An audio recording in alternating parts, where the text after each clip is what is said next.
नमस्कार. आपण सार्थ श्री दासबोध बघत आहोत. दशक 7वा, समास 10वा. यात देहांत निरूपण सांगितलं आहे की आपला देह गेल्यावर काय होतं म्हणजे मृत्यूनंतर काय. तर यावर एकदा स्वामीजींनी म्हटलं होतं, माझे सद्गुरू स्वामी माधवनाथ, की जे देहात असताना असतं तर देहा गेल्यानंतर पण असतं. आपण जिवंत असताना जे करतो तेच जिवंत म्हणजे आपलं जीवन गेल्यानंतर पण तेच राहील ना. आणि हेच समर्थांनी पण सांगितलं आहे की जे मायेच्या राज्यात राहतात त्यात अडकून जातात, मग देह म्हणजे मीच आहे म्हणतात, त्यांचा अंत आणि त्यांच्या संकल्पना वेगळ्या असतात. जे अद्वैत राज्यात राहतात, जे भगवंताशी एकरूप राहायला राहतात, ते सतत नित्यमुक्त राहतात. मग त्यांचा देह कुठेही पडला, काही झालं तरी ते नित्यमुक्तच असतात. तरी पण ठीक आहे, बस सिंपल 2 गोष्टी सांगितल्या. आणि चक्काने असं लिहिलं की आता हा ग्रंथ पूर्ण झाला वगैरे असं लिहिलेलं आहे. म्हणजे 7 समासांनंतरच, 7 दशकांनंतर, 700 झाल्यानंतर. पण तरी मग त्यांनी पूर्ण अजून ग्रंथ वाढवलेला आणि मग 13 दशक अजून लिहिलेले आहेत. ठीक आहे. तर देहांत निरूपण आपण बघूया. श्रीराम, मिथ्यातेची झाले सत्य, सत्यतेची झाले असत्य, माया विभ्रमाचे कृत्य असे असे पाहता. की जे मिथ्या आहे तेच आपल्याला सत्य वाटतं आणि सत्य आहे तेच असत्य वाटायला लागलं. हे माया आणि विभ्रमाचे कृत्य आहे, असं हे लक्षात ठेवावं. सत्य कळा कारणे बोलिली नाना निरूपणे, तरी उठेना धरणे असत्याचे. ते सत्य कळायला कित्येक निरूपणं लोक ऐकतात, कित्येक साधना करतात, पण तरी ते असत्य जे आहे की देह मीच आहे, मग असं आहे आणि तसं आहे, मी माझं असं तसं आणि सगळं जे असतात जीवनातल्या सगळ्या घडामोडी. आणि मग कधी ना कधीतरी जाणवतं की अर्थशून्य भासे माझा हा कलह जीवनाचा. कलह कशाला पाहिजे हो, पापीपेट कशाला पाहिजे, सगळं पुण्यात्मा सगळं पुण्य का नसावं. आणि त्यावरही विचार व्हायला पाहिजे आणि तसं करायलाही पाहिजे. तरच यांचं आनंदवन भुवनाचं जे स्वप्न आहे आणि स्वानंदबोध पाटण जे ज्ञानेश्वरांचं आहे, युटोपिया, त्यानंतर मग रामराज्य, सतत विकास लक्ष वगैरे जे आहे, इथे कुठेही गेला माणूस चंद्रमंगळाच्या पलीकडे ते साध्य होऊ शकेल. असत्य अंतरी बिंबले, न सांगता ते दृढ झाले, सत्य असून हारपले तेथील जेथील तेथे. असत्य एवढं अंगा म्हणजे मनात इतकं ठसलेला बिंबलेलं आहे, अशा प्रकारे ते म्हणतात. अगदी असं जे म्हणतात ना, ठांग ठांग, जसं ते ते कोर्टमध्ये असतात, ऑर्डर त्या टाईप, असं पूर्ण असं मनात बिंबलेलं आहे. न सांगता ते दृढ झालं. कोणीच सांगितलं नाही हे सत्य आहे की असत्य आहे, पण ते मनात दृढ झालं. तर त्यामुळे ज्या वातावरणात राहतो, जे आपण संस्कार घेतो, त्यांना पण महत्त्व असतं. सत्य असून हरपले जेथील तेथे. सत्य दिसतंय म्हणजे मुखाप्रती भानू जैसा, की हे भगवंत तर सर्वत्र आहेच आहे, पण तो दिसत का नाही. म्हणजे बरेचदा आश्चर्य वाटतं, त्यांना पण आश्चर्य वाटतं की यार देव तो सर्वत्र आहे, आपण फक्त चांगला वागून त्याच्याशी एकरूप राहायचं, बस एवढंच. तर एवढं सिंपल तर काम आहे. जेथील ते आहे. ठीक आहे. वेदशास्त्री पुराणे सांगती, सत्याचा निश्चय करीती, तरी न ये आत्मप्रचिती सत्य स्वरूप. वेद शास्त्र, केवळ वेद नाही, वेदांत सगळं आलं, पूर्ण सगळीच्या सगळे शास्त्र आपले इथले आहेत, ते सगळं पुराण पण सांगतात आहे.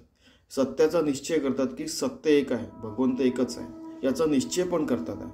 आणि तरी पण लोकांना आत्मप्रचिती येत नाही, सत्यस्वरूप कळत नाही. कसं आश्चर्यच नाही का, ऐक नाही, असं ते म्हणतात. सत्य असून आच्छादले, मिथ्या नसून सत्य झाले, असे विपरीत वर्तले देखता देखता.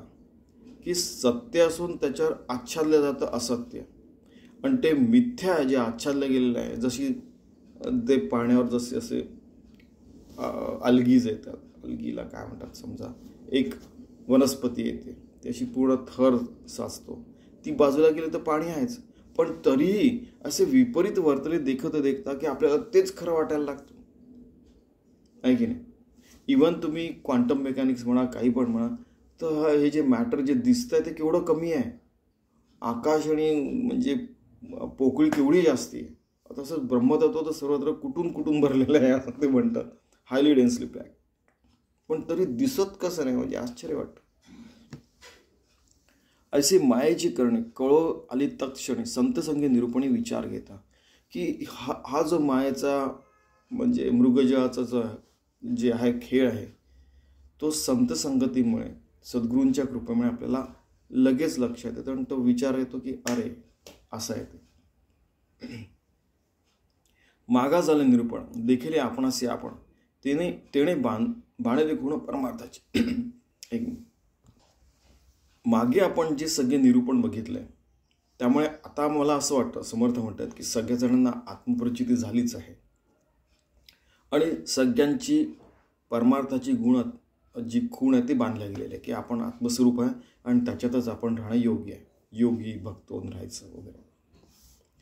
तेणे समाधान झाले चित्त चैतन्य मिळाले निजस्वरूपे ओळखिले निज वस्तूस. त्यामुळे सगळे समाधानात आलेले आहे. चित्त जे आहे चैतन्य एकरूप झालेलं आहे, चैतन्य स्वरूप काय झालेले, निजस्वरूप ओळखले, सगळ्यांनी आपलं खरं स्वरूप ओळखलं आणि निज वस्तू जे ब्रह्मतत्व आहे त्याला ओळखलेलं आहे आणि त्याच्याशी सगळे जे हे पूर्ण दासबोध ऐकणारे लोक ते एकरूप झालेले आहे असं दिसत आहे, समर्थांना दिसत आहे. असं प्रारब्धी टाकीला देव बोधे फिटला संदेव आताची पडो अथवा राहो मिथ्या कळीवर. आता काय की आपण संभार ब्रह्मज्ञान झालं, नित्यमुक्त झालं, आता देह प्रारब्धावर टाकला, आपले प्रयत्न करत राहायचं, आपलं सगळं काम करत राहायचं, पण मनातला जो संदेह आहे तो निघून गेलेला आहे. आता देह आत्ता पडला काय नंतर गेला काय काही फरक नाही पडत असं ते म्हणतात. म्हणजे काय, आपण नित्यमुक्त झालो, आत्मज्ञानी झालो असं जेव्हा आपल्याला कॉन्फिडन्स येतो त्यावेळेला असं आपल्याला वाटायला पाहिजे आणि वाटणं योग्य पण आहे असं ते म्हणतात. ज्ञानियांचं जे शरीर आहे ते मिथ्यत्व निर्विकार जिथे पडे त्याची सारा पुण्यभूमी. की आत्मज्ञानी जे लोक आहेत त्यांचं जिथे देह पडतो ते आधीच मिथ्यात निघून गेले आहे, त्यांच्या मनात ते निर्विकार झालेले आहे, भगवंताशी एकरूप झालेले आहे. जिथे पडला तिथे मग पुण्यभूमी होऊन जाते की इथे त्या संतांनी देह ठेवलेला आहे, मग लोक साधना करायला लागतात, त्यांच्यापासून मोटिवेशन इन्स्पिरेशन घेऊन स्फूर्ती घेऊन. साधू दर्शने पावन तीर्थ, साधू दर्शनाने ते तीर्थ पावन होतं, साधू लोक तिथे जाऊन त्या तीर्थावर साधना करतात म्हणून इतर लोक पण जातात. आणखीन एक गोष्ट, पूर्ती त्यांचे मनोरथ, तिथे जाऊन तुम्ही आपले मनोरथ पूर्ण करतात. खरं मनोरथ काय पाहिजे, भगवंताशी एकरूप. नाही तर मग त्यांनी अगोदरच सांगितलं आहे की तुम्ही हे मागितलं तर त्या जंजाळात फसले तर तुम्हाला पुनरपी जनन पुनरपी मरण होऊ शकतं. साधू न येता जिणे व्यर्थ ते या पुण्यक्षेत्रांचे, की साधू लोक तिथे नाही आले तर त्या पुण्यक्षेत्राला महत्त्व नाही राहत. आणि आपल्या इथे या सगळ्या म्हणजे भारतात जन्मणं म्हणजे जन्माला येणं म्हणजे खूपच भाग्याची गोष्ट आहे. तुम्ही एकदा इतर देशांमध्ये जाऊन बघा आणि असं वाटतं की तिथे जसं आपण काही काही ठिकाणी फक्त जॉबलाच जातो आणि मग घरी येतो घरी समजा, तर ते असं वाटतं की हे काय जॉब करायचंच ठिकाण आहे की काय असं वाटायला लागतं. आता अर्थात त्यांच्या इथे पण आता हे सगळे म्हणजे यावर भर द्यायला सुरुवात झालेली आहे त्यांच्या इथे पण. ठीक आहे की आता हल्ली ते पण मग काय म्हणतात त्याला की मनाची शांती आणि या सगळ्या गोष्टींच्या मागे लागलेले आहेत ते पण लोक, अर्थात म्हणजे संख्या वाढते. इनफॅक्ट साधू दर्शन पावन तीर्थ पूर्ती त्यांचे मनोरथ पूर्ण होतात जिथे साधू दर्शन सतत घेतात त्या तीर्थक्षेत्राला. साधू न येता जिणे व्यर्थ त्या पुण्यक्षेत्री, की त्या पुण्यक्षेत्राचं महत्त्व वाढतं, ते नाही आलं तर त्या पुण्यक्षेत्राचं महत्त्व राहत नाही. आणि आपल्या इथे असं भारत एक असा देश आहे की जिथे हजारो लाखोनी असे पुण्यक्षेत्र आहेत. एकदा 2010ची वगैरे गोष्ट आहे, 10-11, एकटा बृहन बंगलोरमध्ये 55,000 मंदिर आहेत असं ते कॅल्क्युलेशन करण्यात आलं होतं.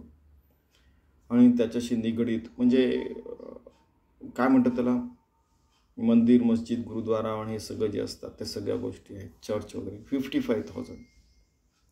म्हणजे लोकांचा एवढा विश्वास आणि त्यामुळे तिथे जनरली शांतता असते की जे असे डिव्होटेड लोक जिथे राहतात तिथे, आणि प्रगती पण चांगली होते कारण की लोक शांततेने मिळून मिसळून राहत असतात एकमेकांना समजून.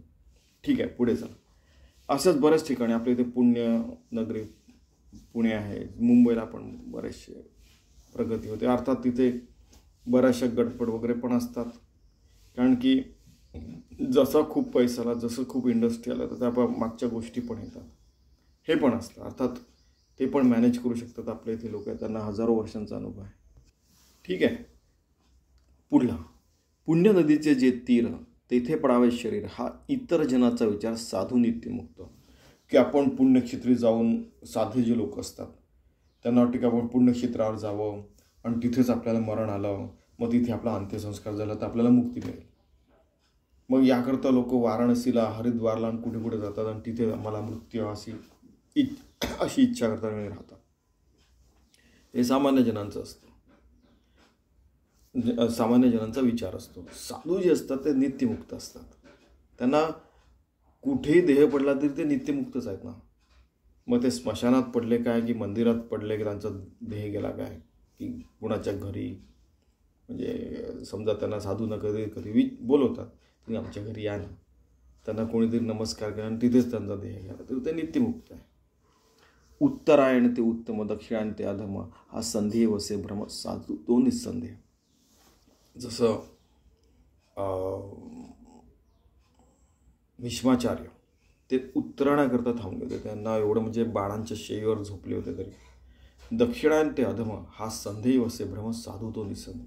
या सगळ्या गोष्टींच्या पलीकडे गेलेलं आता शास्त्र. इव्हन म्हणजे विनोबा भावे असो, गीताई सांगताना ते म्हटलेलं आहे की या सगळ्या गोष्टींच्या पुढे आपल्याला जायला पाहिजे. ठीक आहे.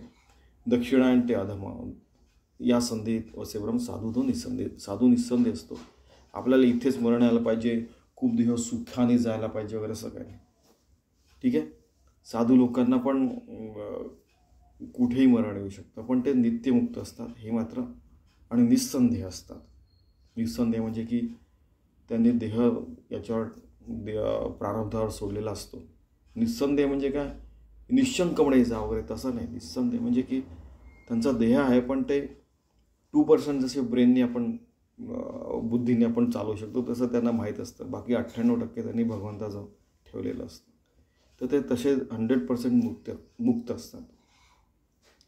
शुक्लपक्ष उत्तरायण, गृही दीप दिवा मरण, अंती राहावे स्मरण गती कारणे. की शुक्ल पक्षात उत्तरायण आहे, घरात दिवा लावलेला आहे, मग अंत आलेला आहे आणि भगवंताचं स्मरण करतो, समोर फोटो ठेवलेला आहे, आपल्याला चांगली गती मिळते वगैरे. ह्या सगळ्या संकल्पना असतात त्या सामान्य माणसाच्या असतात. साधू जो असतो तो नित्यमुक्त असतो. इतकं न लगे योग्यांसी, तो जीतची मुक्त पुण्यराशी, तिळांजुळी पाप पुण्याशी दिलेली त्याने. योग्यांना असं काही नसतं, तो जिवंतपणीच मेलेला असतो. त्यांनी तिळांजली दिलेली असती पापपुण्याला, की झाला आता माझं जीवन संपलेलं आहे, या क्षणीच मी मेलेलो आहे असं समर्थ म्हणतात. मी मेलेला म्हणजे काय, त्यांचं म्हणजे जीव परमात्म्याशी एकरूप झालेला आहे, कोणीतरी आलं. ठीक आहे. इतके न लगे योग्यांशी, तो जीतची पुण्यराशी, मुक्त पुण्यराशी, तिळांजुळी पाप पुण्याशी दिलेली त्याने. की योगी जे असतात ते जिवंतपणेच मुक्त असतात. त्यांनी आपल्या म्हणजे आता मी आता या क्षणीच मेलेलो असं समर्थ रामदास म्हणतात. काही देह प्रारब्ध सोडलेला आहे आणि पापपुण्याच्याही पलीकडे मी गेलेलो आहे. म्हणजे कारण की त्यांचं सगळं कामच 24 तास पूजा सुरू आहे ना भगवंताची. देहाचा अंत बरा आला, देह सुखरूप गेला, त्याचे म्हणते धन्य झाला अज्ञानजन. की त्याचा किती सुखरूप, अगदी रात्री झोपेतच गेला हो. म्हणजे त्यांचे मित्र अर्थात ते 90 वर्षाचे आणि ते 92 वर्षाचे आणि 88 वर्षाचे असतात समजा. तर त्यांचा हे बघितलेलं आहे, 88 आणि 92 वर्षाचे, ते 90 वर्षाचे त्यांचे एक मित्र असे झोपेतच गेले. हा सुखासीन गेला हो, झोपेतच गेला असं. तर देहाचा अंत बरा झाला, देह सुखरूप गेला, त्यास म्हणते धन्य झाला अज्ञानीजन. अज्ञानीजन म्हणतात की त्याचा म्हणजे छान झोपेतच गेला वगैरे. अज्ञानीजन असतात ते. खरं तर कोणत्याही परिस्थितीमध्ये कसंही गेला, साधूजन नित्यमुक्त असतात. जनाचे विपरीत मत, अंती भेटवतो भगवंत, असे कल्पून घात करती आपुलास आहे. की अंती आपण भगवंताचा राम म्हणून आपण मेलो, किंवा कृष्ण म्हणून मेलो, किंवा जेसस म्हणून मेलो, किंवा अल्लाह म्हणून मेलो, ओम म्हणून मेलो, तर आपल्याला चांगली म्हणजे गती मिळते वगैरे वगैरे जे असतात, हे जे आहे ना, आणि भगवंत भेट वगैरे आणते असं म्हणून तुम्ही अशी कल्पना करून तुम्ही घात करता. कारण की खरं तर जन्मभर अशी साधना व्हायला पाहिजे, तरच शेवटी देवाचं नाव येईल असं त्यांना म्हणायचं. जिता सार्थक नाही गेले, व्यर्थ आयुष्य निघून गेले, मुळे धान्याची नाही पेरले ते उगवेल कायचं. की जिवंतपणे जर का रोज तुम्ही देवाचं नाव नाही घेतलं तर शेवटी मुखातून नाम कसं निघेल? धान्यच पेरलं नाही तर ते उगवेल कायचं? आयुष्य तुम्ही जीवनभर असंच पायस म्हणजे पुण्यप्रतापी जीवन जगायला पाहिजे.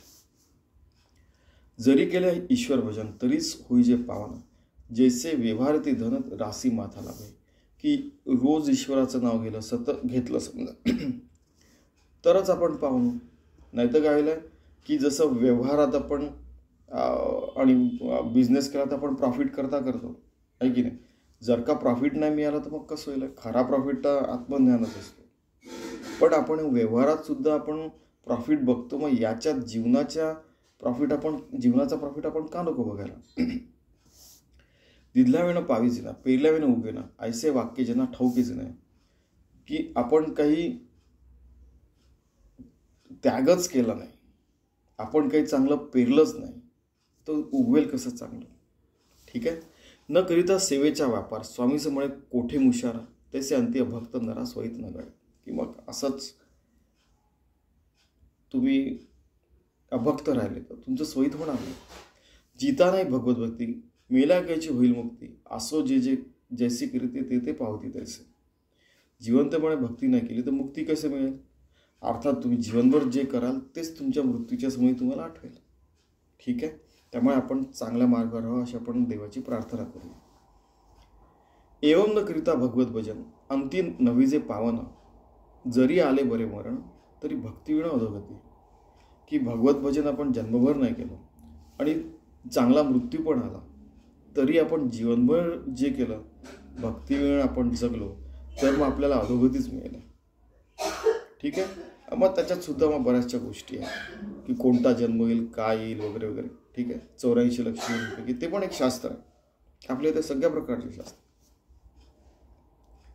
म्हणजे जसं असतं ना की सामुद्रिक शास्त्र, केवळ कपाळ बघून भविष्य सांगतात, कान बघून सांगतात, ओठ नाक किंवा डोळे बघून सांगतात, हात बघून सांगतात, हाताच्या रेषा बघून. ठीक आहे. तसंच इतक्या प्रकारचे शास्त्र आहेत. एकदा असंच तुम्हाला माहिती आहे की शनिवार रविवार बरेचदा मी अशा गप्पा मारायचो. तर एका जणाने सांगितलं की माती अशी बघायचं आणि तो सांगायचं माती बघून एक व्यक्ती की जमीन घ्यायची की नाही, फायद्याची आहे की नाही वगैरे वगैरे. अजून असे शास्त्र सांगायचे आहेत की म्हणजे अंतच नाही. की जसं भृगु संहिता आहे, त्यानंतर मग आपलं अजून शास्त्र आहे, त्यानंतर राहू काळवाला वगैरे बरेचसे काही काही शास्त्र आहेत. तुम्ही बघा ते की चौघडिया वगैरे जे आहेत, बरेचसे शास्त्र आहेत आपल्या. तर साधू जे असतात या सगळ्यांच्या पलीकडे गेले असतात, हे पण त्यांना सांगायचं. म्हणून साधूने आपले जित असताच सार्थक केले, शरीर कारणी लागले धन्य त्याचे. साधूने जिवंतपणेच आपलं सगळं सार्थक केलं असतं आणि शरीर त्याचं धन्य होऊन गेलेलं असतं. म्हणून आपले ते साधूंना लोक नमस्कार वगैरे करतात. जे का जीवनमुक्त ज्ञानी त्यांचे शरीर पडो राणी, अथवा पडो स्मशानी तरी धन्य झाले. इथे ती जी आहे ना ती इथे आले की जे जीवनमुक्त आत्मज्ञानी झाले त्यांचे शरीर जे आहे रानात पडलं काय, स्मशानात पडलं काय, इथे पडलं का आणि तिथे पडलं का, तरी ते धन्यच राहतात. धन्य म्हणजे काय की भगवंताशी एकरूप झालेले असतात. साधूचा देह खितपला अथवा श्वानादिकी भक्षिला, हे प्रशस्त न वटे जनाला मंदबुद्धी असतो. की जे जन असतात ज्यांना मंदबुद्धी असतात, मी नाही म्हणत, इथलं ट्रान्सलेशन सांगतोय, त्यांना एकदा एक साधूचा देह खाली पडला आणि त्याला श्वानांनी आणि इतर पक्ष्यांनी भक्षिला तर त्यांना प्रशस्त नाही वाटत. त्यांना वाटतं की अरे कसा चांगला अंत नाही झाला त्यांचा वगैरे असं. पण अर्थात काही ठिकाणी मेल्यानंतर देह असा ठेवतात आणि त्यांचे पक्षी वगैरे खाऊन जातात. असं पण आहे. असे काय प्रकारच्या गोष्टी आहेत आपल्या मानवी समाजात. 8 अब्ज लोक आहेत, इतक्या प्रकारचे पंथ, इतक्या प्रकारच्या काय गोष्टी असतात. ठीक आहे. अंतपरा नव्हेची म्हणून कष्टी होती इतर जन, परी बापुडे अज्ञान निळती वर्ण. चांगलं नाही झालं तर ते कष्टी होतात, पण ते अज्ञान आहे. खरं वर्म काय की आत्मज्ञानी आपण लहानपणापासून सुरुवात करून साधना आपल्याला तरुणपणे आत्मज्ञान व्हायलाच पाहिजे, असं स्वामीजी पण म्हणायचे आणि हे पण म्हणतात. मग तरच आपण त्या भावात राहून सतत भगवंताचं नामस्मरण करत राहिलो तर आपल्याला अंत पण कसा याला तरी आपण नित्यमुक्त राहू, असं ते म्हणतात. निळती वर्म हे त्याचं वर्म आहे. जो जन्मलाच नाही ठायचा त्यास मृत्यू येईल कायचा, विवेकवळे जन्मवृत्त्याचा घोट भरला जेणे. मग ते अगाज आले जे नाही, जसं आत्मारामामध्ये आपण दिलेलं आहे. ठीक आहे ना. जो जन्मलाच नाही तो आत्मा आपण आहोत, त्याला मृत्यू कसा येणार आहे. विवेकवळे जन्ममृत्यूचा घोट भरला. विवेकाने असा जन्ममृत्यूचा त्यांनी घोट भरला, म्हणजे त्यांनी ते आत्मसात करून घेतलेलं आहे. स्वरूपानुसंधान बळे सगळी मायाच न आढळे, तयाचा पार नकळे ब्रह्मादिकासी. की स्वरूपाचं अनुसंधान झालं माया अगदी मावळून जाते, म्हणजे सगळं विराज जे असतं, मृग जे असतं ते निघून जातं. आणि याचं जे असतं पार ब्रह्मादिकांनाही कळत नाही, पण त्या साधूला कळतं. आणि म्हणूनच आपण एका ठिकाणी बघितलं त्या दिवशी की ब्रह्मादिक पण चांगल्या कुळात जन्माला येऊन आत्मज्ञान मिळवायचा प्रयत्न करतात, म्हणजे मानवी जन्मामध्ये. ठीक आहे. तो जितची असता मेला, मरणास मारून ज्याला जन्ममृत्यूने स्मरे त्याला विवेक वेळ. की तो जन्मताच मेलेला आहे आणि जन्ममृत्यूच्या पलीकडे गेलेला आहे. विवेक बळ का आत्मविवेकाने तो आत्मस्थितीत एकरूप झालेला आहे. विवेक बळ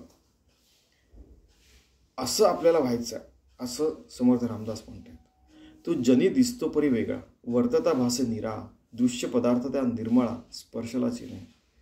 की तो जनांमध्ये असतो, पण त्याचं वागणं बोलणं चालणं कळतं की तो काहीतरी वेगळा आहे आणि तो निर्मळ मनाचा आहे आणि त्याला फालतू गोष्टी स्पर्शच करत नाहीत. असो असे साधूजन त्याचे घडलिया भजन, तेणे भजने पावन इतर जन होती.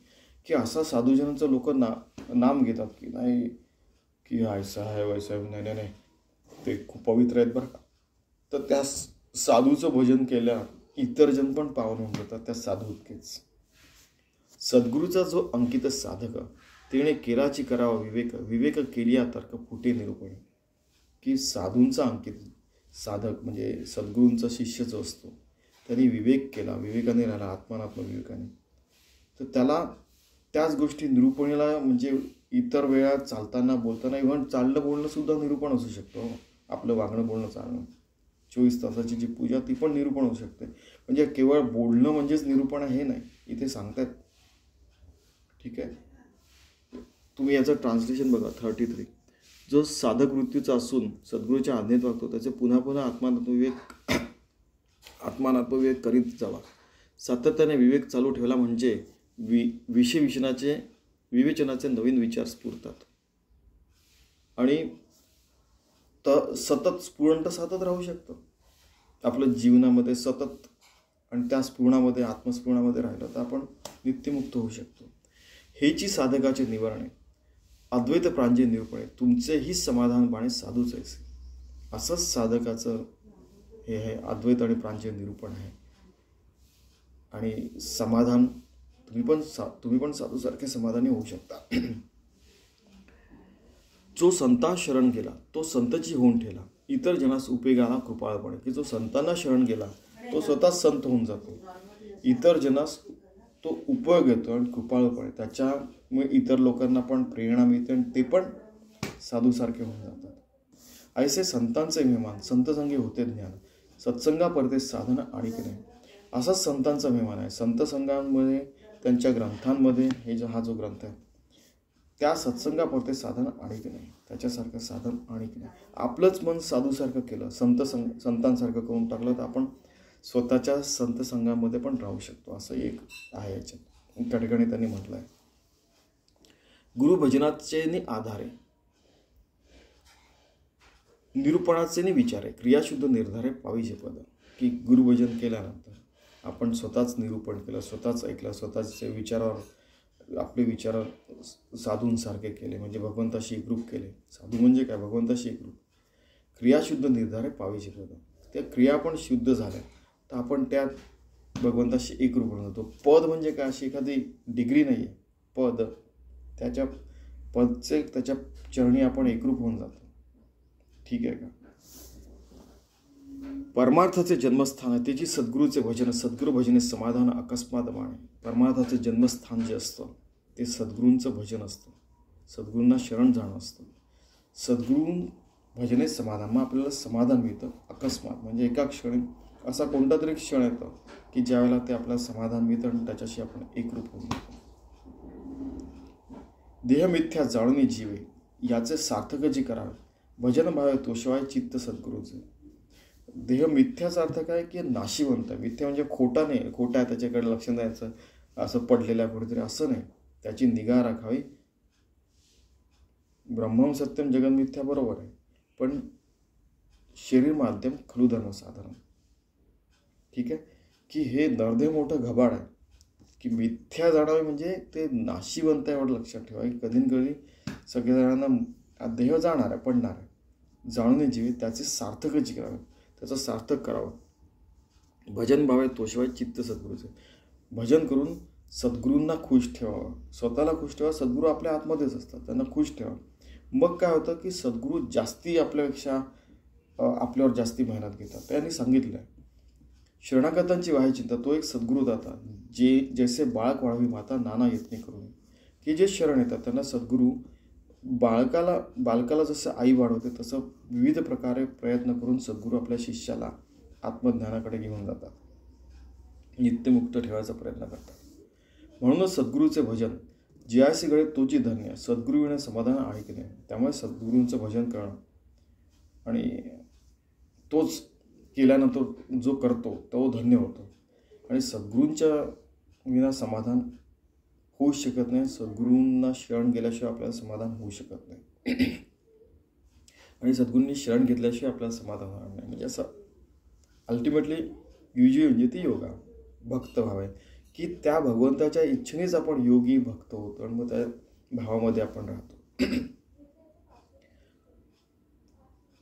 सरली शब्दाची खटपट आला ग्रंथाचा शेवट आहे. इथे सांगितलं स्पष्ट सद्गुरू भजन. आता शब्दांची खटपट संपली, हा ग्रंथाचा शेवट झाला. सद्गुरू भजन आता संपवतो आहे असं स्पष्ट म्हणतात ते. सद्गुरू भजनापरते काही मोक्षदायक दुसरे नाही, जयास न म्हणे तेही अवलोकिता गुरुगीता. सद्गुरू भजनापेक्षा दुसरं काही मोक्षदायक काहीच नाही. तिथेच आपलं मन रमावं आणि वाटल्यास गुरुगीता वाचावी, जी शंकरांनी पार्वतीला सांगितली होती. तेथे निरूपिले बरवे पार्वतीप्रती सदाशिव या कारणे सद्भाव सद्गुरूचरण सेवा. म्हणूनच पार्वतीला जे शंकरांनी सांगितलं तसं सद्गुरू शरण जाऊन त्यांची सेवा करावी. आणि वाटल्यास तुम्ही गुरुगीता पण वाचून घ्या. अजून कोणती गीता आहे, गुरुगीता वाचून घ्या. आणि आपल्याला जे काय ग्रंथ वाचायचे आहे हे सांगितलं आहे, हा अद्वैत ग्रंथ आहे. असाच अद्वैत ग्रंथ तुम्ही वाचा आणि स्वतःचं बंद करून घ्या. जो या ग्रंथीचा विवेचुनी विवंचुनी पाहे साधक त्यास सापडे एक निश्चय ज्ञानाचा. या ग्रंथांचा विवेक जो आहे साधकाने विवंच त्याचा विचार करून बघावा आणि ज्ञानाचा आत्मज्ञानाचा निश्चय करावा. जे ग्रंथी बोललेले अद्वैत तो म्हणून प्राकृत सत्य जाणावा वेदांत अर्थविषय. याला मराठी किंवा प्राकृतचा ग्रंथ असा समजू नका, कारण की भाषेलाही मर्यादा असतात. संस्कृत पण उपनिषद सुद्धा नेती म्हणतायत, वेद पण नेती म्हणतायत. तर मराठीतनं सांगितलं तरी मी नेतीच म्हणेन, पण हा अद्वैत ग्रंथ एवढा समजावा. ठीक आहे. हे सत्य आहे. वेदांतात जे सांगितलं तेच सत्य मी सांगतोय आणि त्याचा अर्थ तुम्ही भावार्थ काढून घ्या, ब्रह्मार्थ काढून घ्या, आत्मार्थ काढून घ्या आणि त्याच्याशी तुम्ही एकरूप राहा. प्राकृत वेदांताकडे सकळ शास्त्री पाहता मिळेल आणि समाधान निवळे अंतर्यामी. प्राकृतमध्ये मराठीमध्ये पण तुम्हाला वेदांत सांगतोय, सगळ्या शास्त्रांचा सार सांगतोय. त्याने केवळ तुम्ही समाधान करून घ्या, आत्मा अंतर्यामी. ते प्राकृत म्हणू नये जिथे ज्ञानाचे उपाय मूर्खासे हे कळे काय, मरकटा नारिकेळ जसे. याला प्राकृत म्हणून तुम्ही माकड जसं नारिकेल जसं म्हणतात वरून कठीण असं तुम्हाला दिसतंय, पण आतमध्ये त्याच्या गाभ्यामध्ये मऊ नारळच आहे असं समजा. उगाच मूर्खपणा करू नका. आता असं हे बोलणे म्हणजे त्या काळी त्यांना संस्कृतमध्ये तुम्ही लिहा म्हणून त्यांना किती तरी जणांनी म्हटलं असेल बाबा. ठीक आहे. तर एकदा एक साधू इथे म्हणाले होते, कोणत्याही भाषेत बोल रे बाबा, बोल, तुला काय पाहिजे.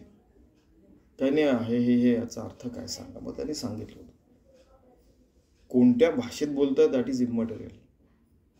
ते लहान बाळ आईकडे नुसतं बघतं तरी आईला कळून जातं की अरे याला काय पाहिजे, आहे की नाही.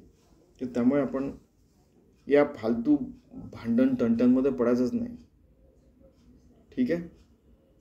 आता असं हे बोलणे, अधिकार परत्वे घेणे, शिंपीमधील मुक्त होणे म्हणू नये, की आता हे बोलणं पुरे झालं. आणि जिथे नेती नेती श्रुती तेथे न चले भाषा व्युत्पत्ती, परब्रह्म आदी अंती अनुर्वाच्य. जिथे श्रुती स्मृती पुढं वेदांत सगळं नेती नेती म्हणतात, न इति न इति, एवढंच नाही, याच्या पलीकडे परब्रह्मतत्व आहे. तिथे कोणतीच भाषा चालत नाही. परब्रह्म आदी अंती आहेच आहे आणि तो अनुर्वाच्य आहे. अनुर्वाच्य निरूपण आपल्याला आठवत असेल तर कोणत्या भाषेत बोललं काय तरी त्याचा आपण त्याला डिस्क्राईब करू शकणार नाही, त्याचं एक्सप्लेनेशन देऊ शकणार नाही. तो असाच आहे तसाच आहे म्हणूच शकणार नाही. तर ते अनुर्वाच्य निरूपण तुम्ही जाणून घ्या, आत्मनिवेदन समजून घ्या आणि त्या परब्रह्म तत्वाशी एकरूप व्हा. सोहम आत्मा स्वानंद घन अजन्मा तो तूची जाण, हे जी साधूचे वचन सुदृढ धरावे असं समर्थ सांगतायत. तर ते त्या परब्रह्म तत्वाशी एकरूप होऊन, योगी होऊन, भक्त होऊन 24 तास आपण भगवंताची सेवा करून नित्यमुक्त राहू शकतो. तर तसा आपण राहायचा प्रयत्न करूया. इति श्रीदास बोधे गुरुशिष्य संवादे देहांत निरूपण नाम समास 10वा, दशक 7वा समाप्त. बघा इथे समर्थ दासबोध संपला असं म्हणतात, पण तरी अजून 13 अध्याय त्यांनी 13 दशक सांगितलेले अजून. ठीक आहे. तर त्यांना थँक्यू म्हणायला पाहिजे. समर्थ रामदास स्वामी की जय.